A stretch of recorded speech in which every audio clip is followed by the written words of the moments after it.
جب ہمارے ہزاروں لوگ ان کے حکومت خانوں میں ہیں تو پھر کیسا الیکشن، کیسی الیکشن، کیسی جمہوریت، کس کی جمہوریت، کس کے لیے جمہوریت؟ بتایا جاتا ہے گارنٹی ہے ایک پی ایچ ڈی سے 16 ارب روپے کمائے ہیں، 16 ارب جو بلوچستان کے پیسے ہیں، جو بلوچستان میں خرچ ہونے تھے۔ بلوچستان کے نوجوان بے روزگاری کے ہاتھوں آج شرم کے ساتھ کہنا پڑتا ہے، افسوس کے ساتھ کہنا پڑتا ہے، درد کے ساتھ کہنا پڑتا ہے کہ ہمارے نوجوان خاک روم کا کام کرتے ہیں، دفتروں میں واش روم صفا کرتے ہیں۔ بلوچ کی قسمت یہاں پہنچ گئی ہے۔ 1945 میں جنہاں انقلاب آئے تو ان کا گرمجوشی سے استقبال کیا گیا، خان افغانات نے ان کو سونے سے تولا، ان کی بہن کو نیکلس کا تحفہ دیا اور دونوں میں طے پایا کہ ہم اچھے تعلقات رکھیں گے اور ریاست قرات کی آزادی کے لیے جھگڑیں گے۔ اس خان کو سلام کرنے جس نے یہ جذبے پیدا کیے، جس نے ماؤں کو ہمت دی، بہنوں کو ہمت دی، اور آج ان کی جرأت، ان کی ہمت نے سب کو بوکھلا دیا ہے۔ وہ سارے پریشان ہیں، ہم ان سے کس طرح ان کو کس طرح خاموش کریں۔ یہ عوامی ابھار کبھی صدیوں میں اٹھتے ہیں، کبھی پلک جھپک کے اٹھتے ہیں۔ آپ کو یاد ہوگا کہ جب نواب اکبر خان بگٹی کو شہید کیا گیا، اس کے بعد جو لہر اٹھی اور جس طرح سے وہ نوجوان نے اپنا وہ جذبہ دکھایا تو ساری اسٹیبلشمنٹ خوفزدہ ہو گئی، پریشان ہو گئی۔ بزدار کو کربلا بنایا گیا، پنجگور کو کربلا بنایا گیا، مشقے میں کارپیٹ بمباری کی گئی۔ اسی طرح مختلف علاقوں کو بلوچوں کے لیے رہنے کے قابل نہیں بنایا گیا۔ اس زمانے میں جو بزدار کے ایک اسکواڈ تھے جو لوگوں کو شہید کرتے تھے، اکٹھے 2 بھائیوں کو مارتے تھے، 3 بھائیوں کو مارتے تھے، لوگ ڈر کے مارے ان کے نام نہیں لے سکتے تھے اور فاتحہ خوانی نہیں کر سکتے تھے، اور وہ ریڈ اسکواڈ کے لوگ یہ کہتے تھے کہ ہم بزدار کو یہاں سے منتقل کریں گے، پورے بزدار کو۔ لیکن میں ابراہیمی کے ایک شعر میں کو کہنا چاہتا ہوں کہ مننے میں توفق نہ آئے، مننے میں توفق نہ آئے، من بزدار نہ اف۔ آج بزدار پہلے سے زیادہ آگے ہے، پہلے سے زیادہ ترقی کر رہی ہے، تو ہم ضرور اسلام آباد گئے، جو بقول نواب بگٹی کے نواں اسلام ہے، آباد ہے، اور ہم نے وہاں جو کچھ دیکھا وہ آپ کے سامنے رکھیں گے۔ اس سے قبل جب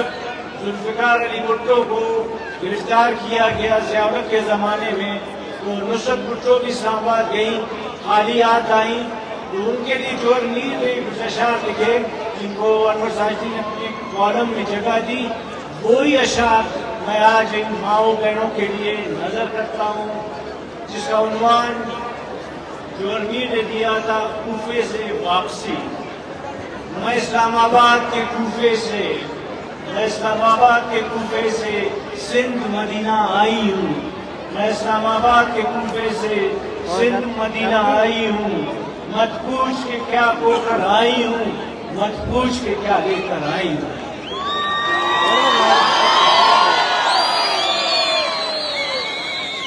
تو آج ہمیں یہ بتانا ہوگا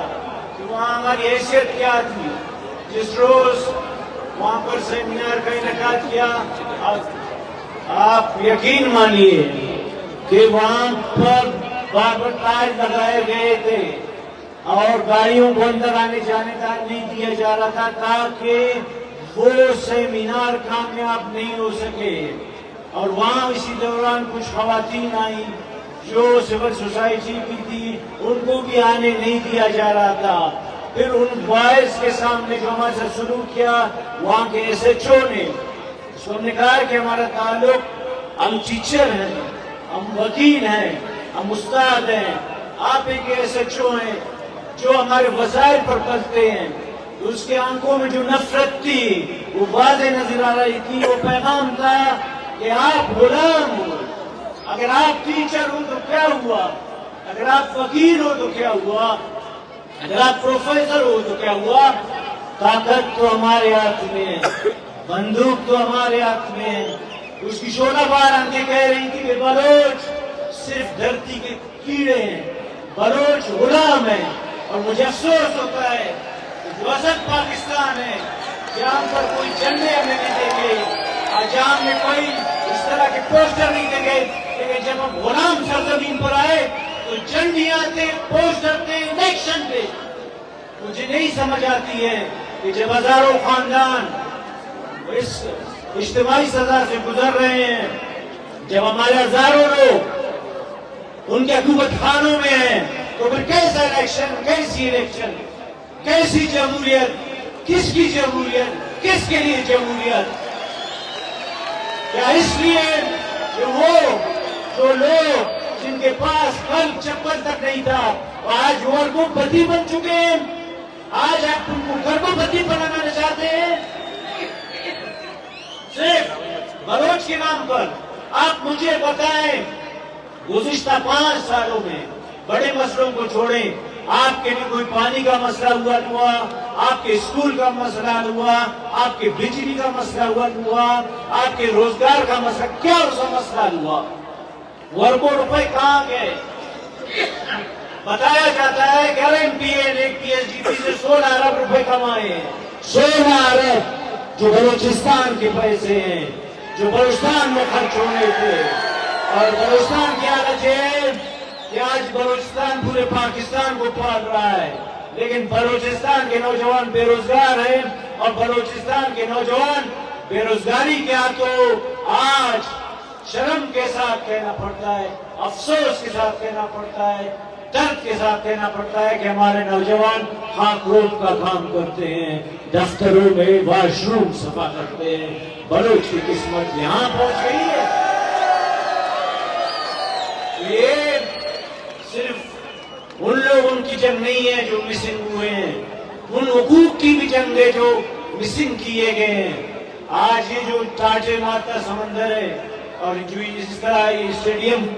مکمل طور پر ہے، یہ ایک ریفرینڈم ہے بلوچوں کا. اگر کسی کو سمجھ آئے تو اچھا ہے، سمجھ نہ آئے بھی تو اچھا ہے.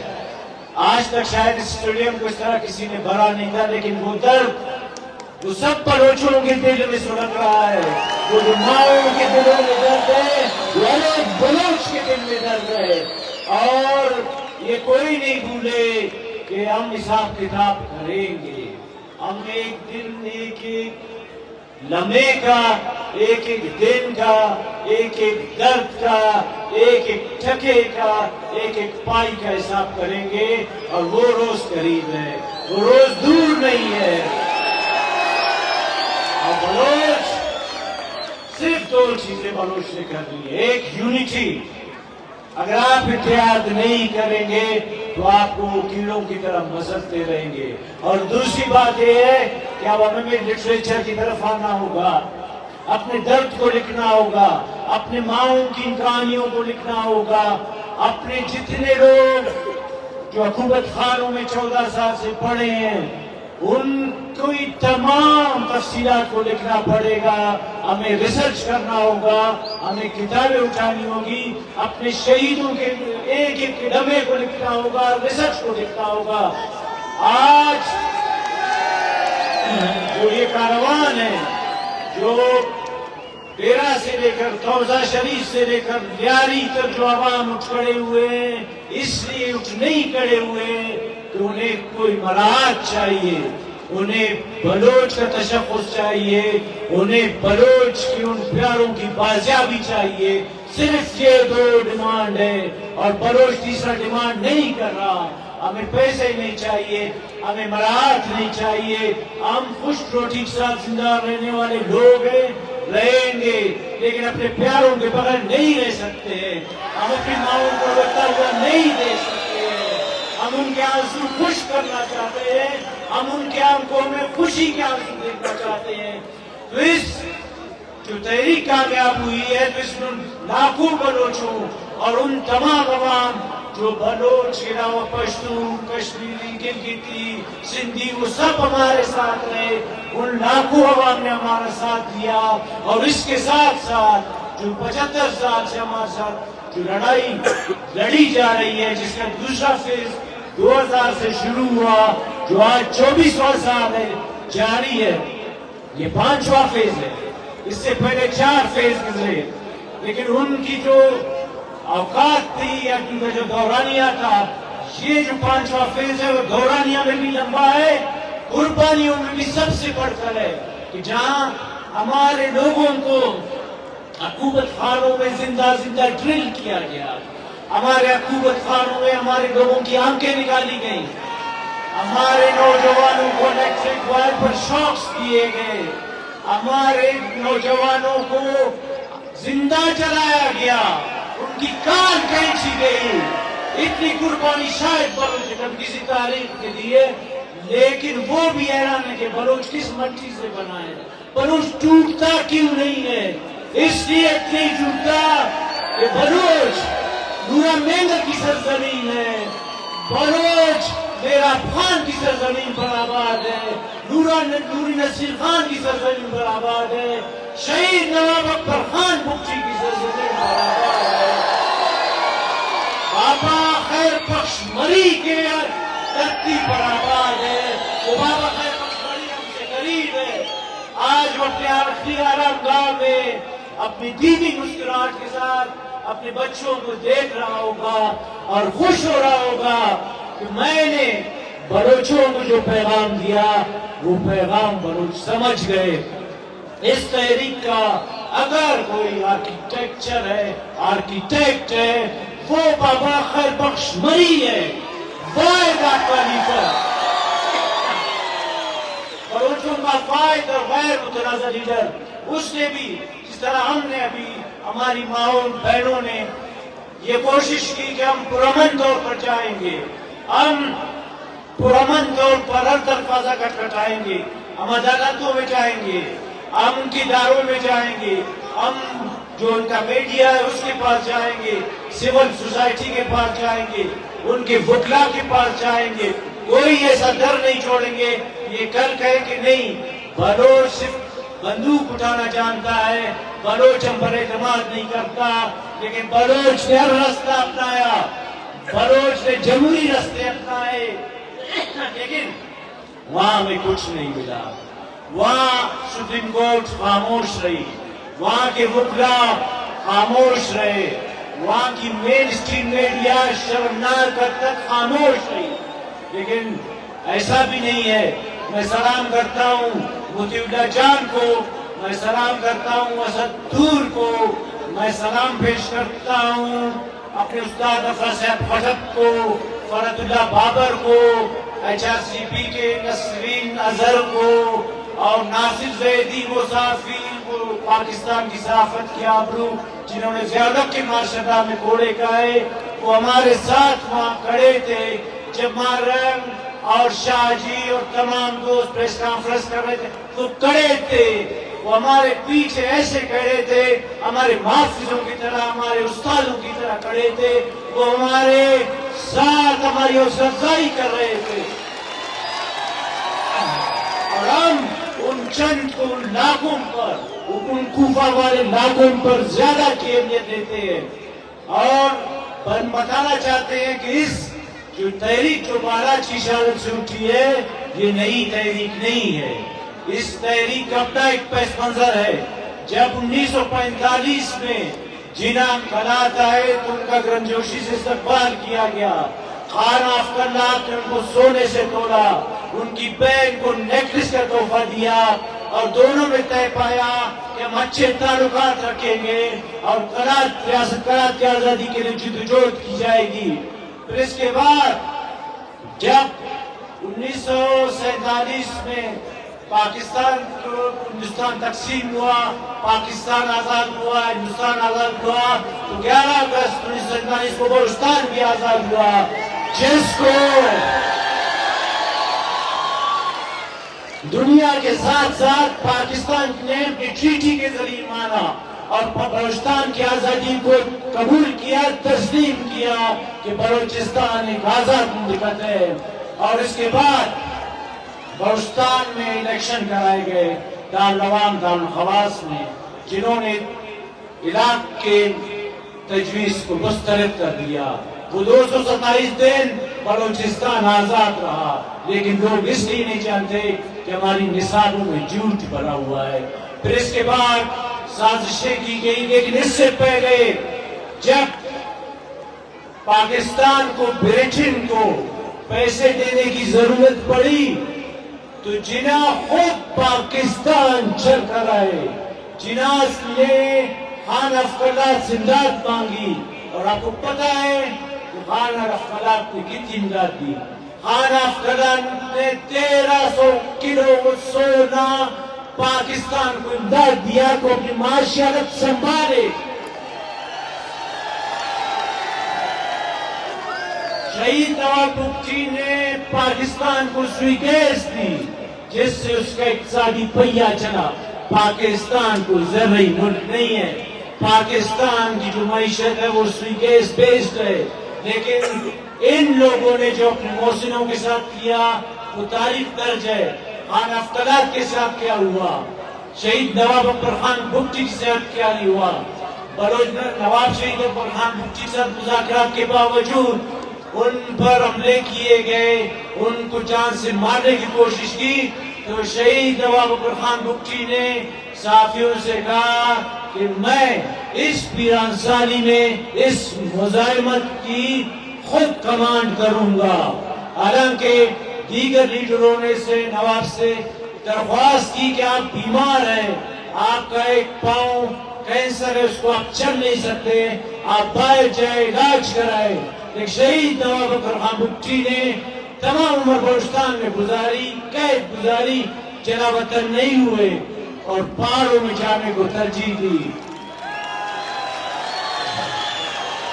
اور یہ جو پاکستان کا سب سے بڑا نامیات پرسن کامران خان ہے، جب وہ شہید نواب اکبر خان بگٹی کی شہادت کی خبر دے رہا تھا، میں ٹیلی ویژن دیکھ رہا تھا، تو اس نے کہا کہ پاکستان کی سب سے بڑے فوجی آپریشن میں نواب اکبر خان بگٹی کو شہید کیا گیا ہے۔ پاکستان کی سب سے بڑے فوجی آپریشن میں اس 80 سالہ بزرگ نواب بگٹی کو شہید کیا گیا جس نے اس کے ساتھ احسان کیے تھے۔ آج جب ہم اسلام آباد میں گئے، حالانکہ ہمارا پرامن احتجاج تھا جس کو لیڈ ہماری مائیں بہنیں کر رہی تھی، ان پر پولیس کتوں کی طرح ٹوٹ پڑی اور ہماری ماؤں بہنوں کو جیلوں زندانوں میں رکھا گیا، ان کو ٹڈے مارے گئے نیک پولیس اہلکاروں نے۔ یہ بچیاں، یہ بہنیں گواہ ہیں، ان کو میل جو پولیس اہلکار تھے انہوں نے تشدد کا نشانہ بنایا، لیکن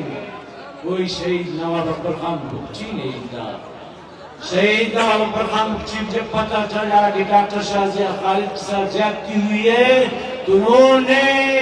ڈیرہ بگٹی کو اپنی گنوں سے، میزائلوں سے آگ کی شعلوں میں دیا اور اس کی عزت کے لیے یہ بلوچستان ہے، یہاں سندھی خاتون کی عزت کے لیے بھی ہم اپنی جان لے سکتے ہیں۔ ایک سبب وہ بھی تھا، لیکن میں آپ کو بتاؤں کہ بعض اوقات لوگ بھول جاتے ہیں، شاید آپ نوجوان بھی ہیں، شاید آپ کو تاریخ بتائی بھی نہیں جاتی ہے۔ بلوچستان میں جو 5واں فیز ہے وہ 2000 سے شروع ہوا، جب مشرف نے ٹیک اوور کیا اور امیر الملک کو گورنر بنایا گیا۔ دسمبر کے آخری روز تھے جب ایک سازش کے طور پر زرغون روڈ پر بلوچستان ہائی کورٹ کے نامزد چیف جسٹس نواز مری کو پراسرار طور پر قتل کیا گیا۔ کہاں پر؟ اسمبلی، بلوچستان ہائی کورٹ، سامنے cantt, F C headquarter, آئی سی کے ISI کے دفاتر کے سامنے ان کو قتل کیا گیا، اور اس کا الزام پہلے نامعلوم افراد پہ لگایا گیا، پھر دوسرا FIR کاٹا گیا جس میں بابا خیر بخش مری کے بیٹوں کو نامزد کیا گیا، پھر تیسری FIR کاٹی گئی جس پہ بابا خیر بخش مری کو نامزد کیا گیا کہ بابا خیر بخش مری نے نواز مری قتل کیا ہے، جو جھوٹ تھا۔ جب نواب مری کو گرفتار کیا گیا، جب وہ حوالات میں تھے، تو سب سے پہلے میں اس وقت صحافت میں تھا، میں نے سردار عطاءاللہ مینگر کا انٹرویو کیا، تو سردار عطاءاللہ مینگر نے آف ریکارڈ مجھے بتایا کہ مشرف نہیں چاہتے تھے کہ بابا مری گرفتار ہوں، لیکن یہ امیر الملک تھا جس نے آئی کے کہنے پر وہ کہا کہ اب بابا مری میں وہ طاقت نہیں ہے، آپ خامخواہ خوفزدہ نہ ہوں اور بابا مری کو گرفتار کر لیں۔ اور دوسری بات یہ تھی کہ جب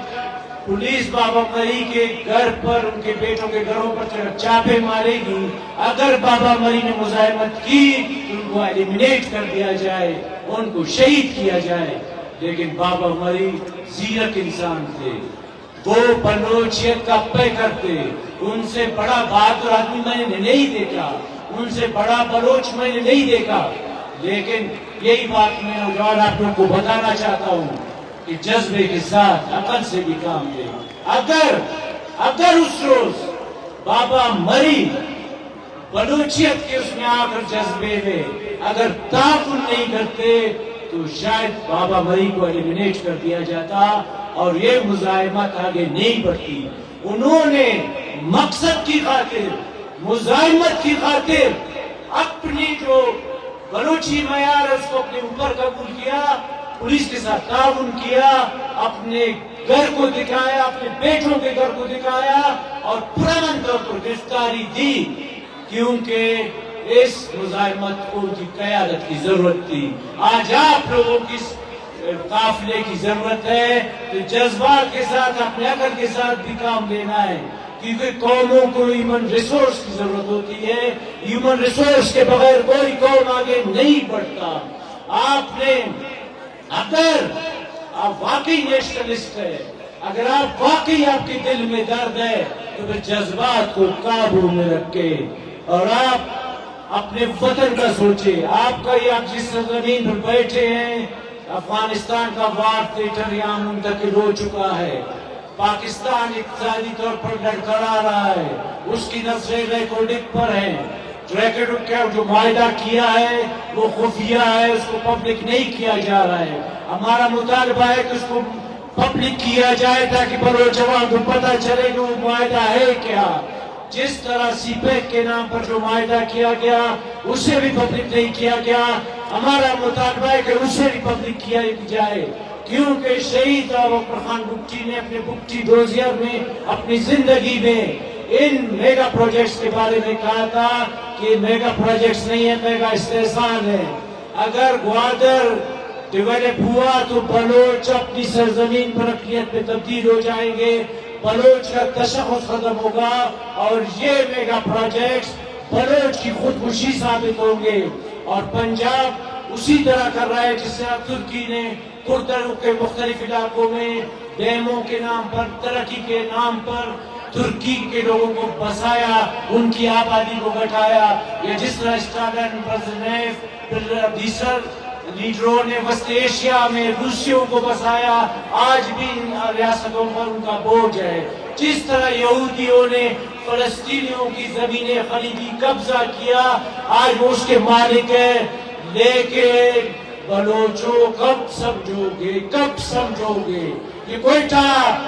تمہارا شہر ہے، یہ بلوچستان کی شہرت ہے، یہ خان نوری نصیر خان کی شہرت ہے، لیکن افسوس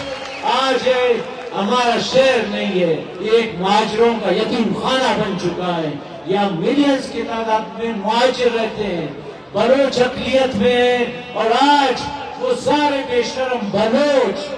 جو شاید نام نہاد نیشنلسٹ پارٹیوں کے سینٹرل کمیٹیوں کے لیڈر ہیں، جو ایک ہڈی کے نام پر دشت میں زمینیں فروخت کر رہے ہیں، غیروں کو سوسائٹیاں بنا رہے ہیں، فروخت۔ اگر آپ کے دل میں درد ہے، آپ بلوچ ہے، آپ ننگ ناموس کو سمجھتے ہیں، تو آپ کو اس خاک کے ساتھ، اس خاک پہ، اس چتر کی خاک پہ جا بابا مری آسودہ خاک ہے، اس خاک کی قسم ہے آپ کو کہ آپ نے اپنے سرزمین کا، اپنی زمین کا ایک ٹکڑا بھی غیر بلوچ کو نہیں دینا ہے، نہیں دینا ہے، نہیں دینا ہے، نہیں دینا ہے، اور جو کرے گا اس کا راستہ روکنا ہے، نہیں تو پھر آپ کی حالت بھی فلسطین جیسی ہوگی۔ آج آپ نے اپنی آنکھیں کھولنی ہے، زیادہ بات نہیں کروں گا، آپ نے بہت ٹائم کیا ہے، یہ بات آپ کے سامنے رکھوں گا ضرور کہ بلوچ ہزاروں سال سے تکلیف میں ہے، اور آج